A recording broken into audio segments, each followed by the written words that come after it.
Hey everybody, Alex Kozora for SteelersDepot.com doing our Steelers Colts analysis for sports on Earth. Steelers with, in their typical fashion, a nail-biting win 2017 over the Colts.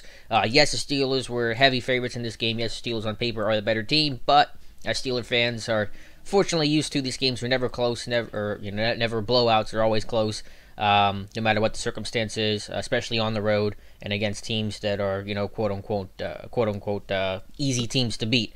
So Steelers dig themselves, as they had several times this year, into a hole early, down 10-3 at the half, down 10-0 early in the games. I think 17-9, getting late into the third quarter, and Steelers find a way to make a comeback. So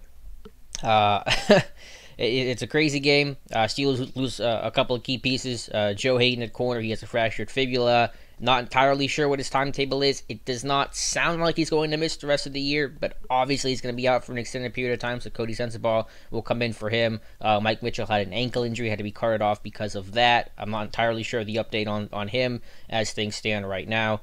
So Steelers, have been really healthy all year long and, started to get hit by the bug. So going to have some pieces in the secondary, step up and try to replace those guys. But to the game, I thought a lot of second half adjustments. The front four of the pass rush has struggled throughout part of the year, the last couple weeks, and so Keith Butler in the second half had to send some blitzes and manufacture that pressure, and they got Jacoby Brissett 3 times and able to make some plays there. They cut down on penalties.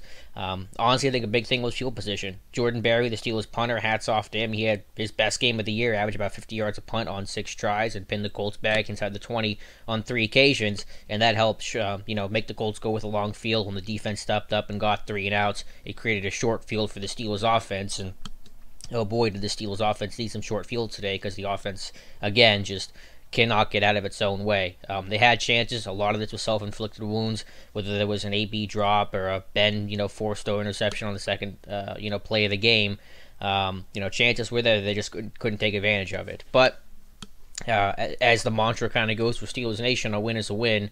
And the Steelers defense shut down in the second half. The offense made some timely plays, and by the skin of their teeth, they walk away with a victory. So, in a lot of ways, there's disappointment and certainly mistakes that were made and things that have to be talked about. And it's a real quick turnaround to play Thursday night against an obviously talented Tennessee Titans team that's 6-3, and I think beat the Bengals Sunday. But Steelers will be at home. They're 7-2. The AFC North is all but locked up. I mean, the Ravens are 4-5 in second place right now. So, eyes on the prize. The first seed in the AFC, still obviously right at the top.